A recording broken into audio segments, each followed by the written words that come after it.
بسم اللہ الرحمن الرحیم نحمدہ ونصلی علی رسولہ الکریم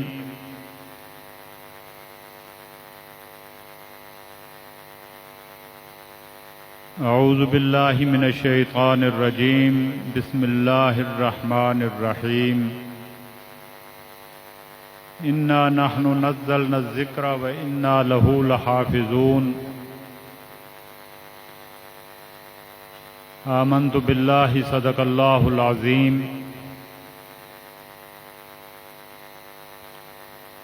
حضرات گرامی،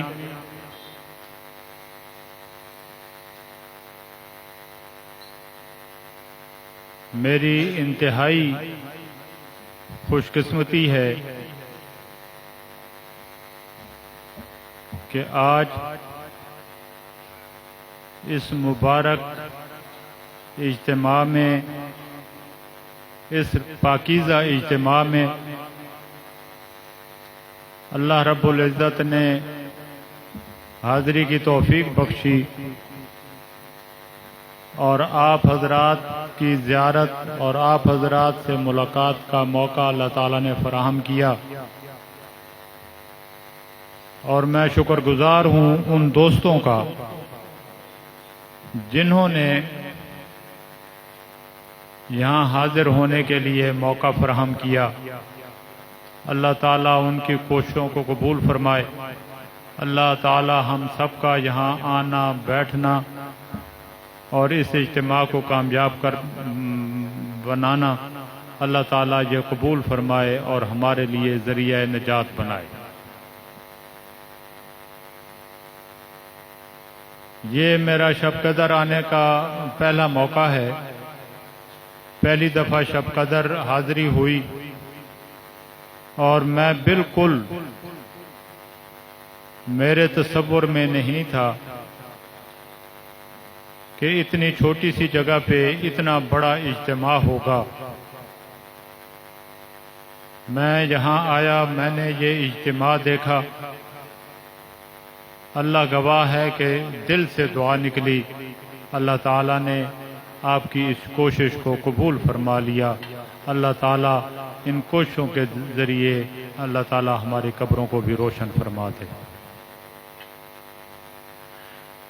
نبی کریم صلی اللہ علیہ وسلم کی بعثت سے پہلے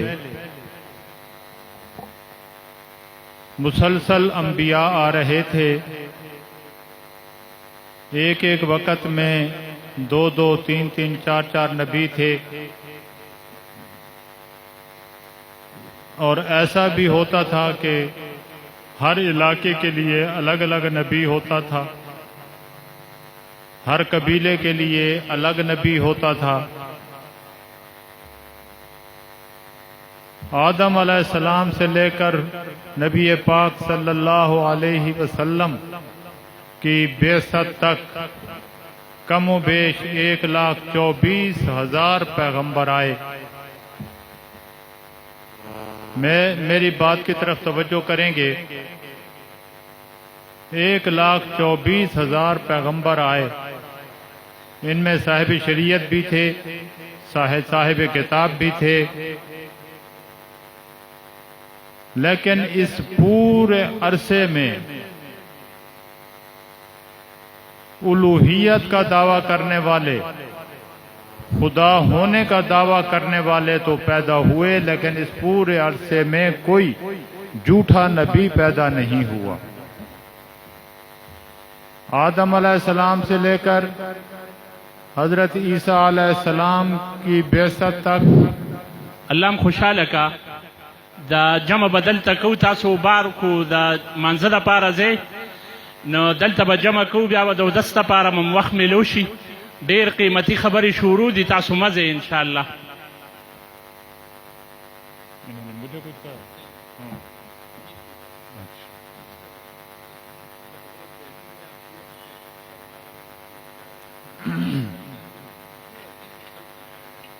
یار من افغان شد پشتو من ندانم چکنم، یار من افغان شد پشتو من ندانم چکنم، او بگوید دل تراشا من ندانم چکنم.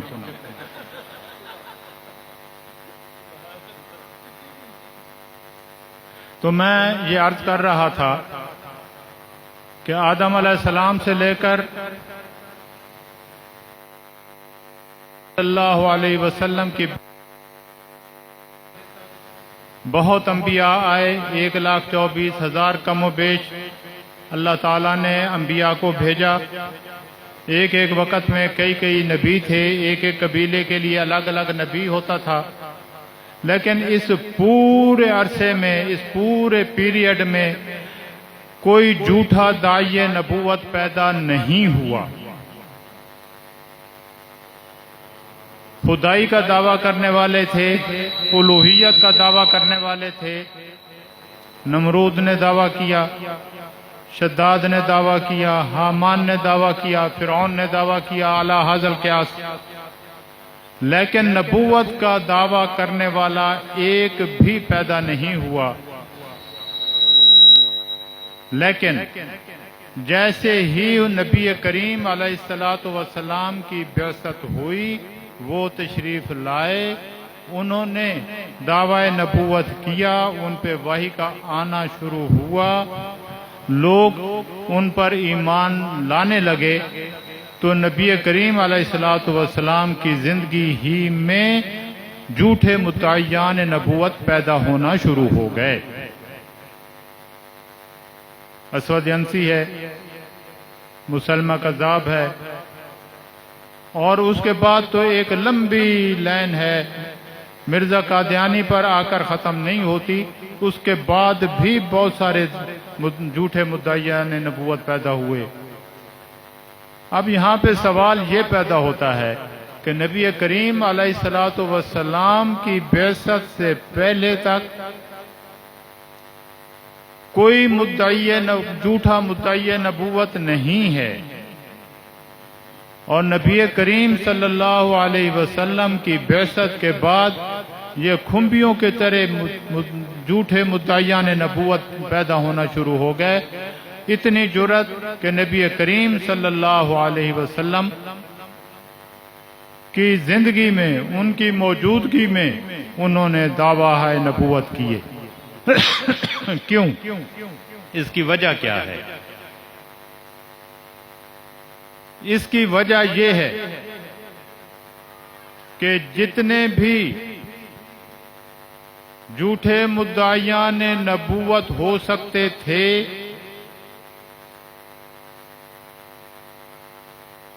ان کو معلوم تھا کہ یک بعد دیگرے اللہ تعالیٰ کی طرف سے نبی آ رہے ہیں، پیغمبر آ رہے ہیں، ایک کے بعد ایک آ رہا ہے، دو اکٹھے آ رہے ہیں. ہر قبیلے کا الگ الگ نبی آ رہا ہے، ہر علاقے کا الگ الگ نبی آ رہا ہے. جیسے ہی ہم نے جھوٹا دعوی نبوت کیا تو کوئی نہ کوئی نبی گرد لے کر ہمارے سر پہ پہنچ جائے کہ یہ جھوٹا ہے، اس کو ہم نے اللہ تعالیٰ نے نہیں بھیجا. لیکن جس وقت نبی کریم علیہ السلام کی بعثت ہو گئی، دعوی نبوت ہو گیا، تو ان سب کو معلوم تھا کہ یہ آخری نبی ہے، یہ خاتم النبیین ہے.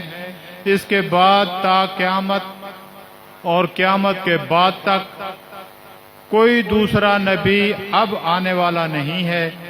لہذا انہوں نے دعویٰ نبوت کرنے شروع کر دیے. اور نبی کریم صلی اللہ علیہ وسلم کے زمانے سے لے کر اس وقت تک مسلسل جھوٹے مدعیان نبوت پیدا ہو رہے ہیں. کیوں؟ کہ وہ اس بات کو اچھی طرح جانتے ہیں کہ نبی کریم صلی اللہ علیہ وسلم کی بعثت کے بعد کوئی نبی نہیں آنے والا، یہ آخری نبی ہے، یہ خاتم النبیین ہے. لہذا ہم نبوت کا دعویٰ جب کریں گے تو کوئی نبی ہمیں جھٹلانے کے لیے نہیں آئے گا.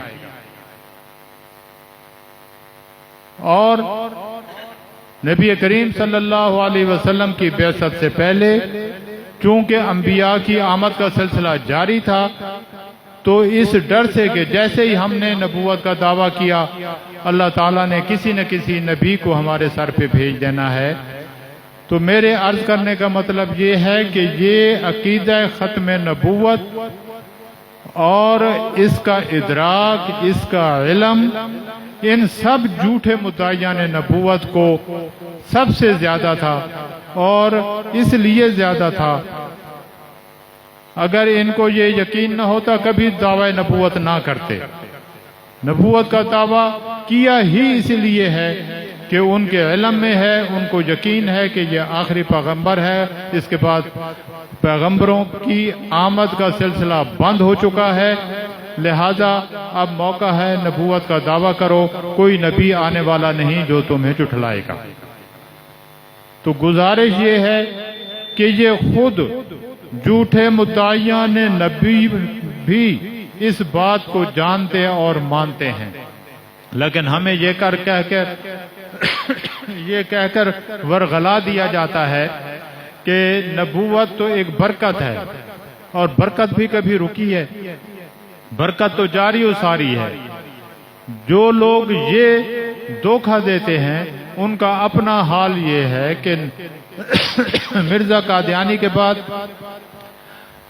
جو شخص بھی جھوٹی نبوت کا دعویٰ کرتا ہے سب سے پہلے وہ اس کی مخالفت شروع کرتے ہیں، جو مرزا غلام محمد قادیانی کے پیروکار ہیں۔ عملاً وہ یہ ثابت کرتے ہیں کہ مرزا کے بعد کوئی دوسرا نبی نہیں آئے گا، مرزا آخری نبی ہے۔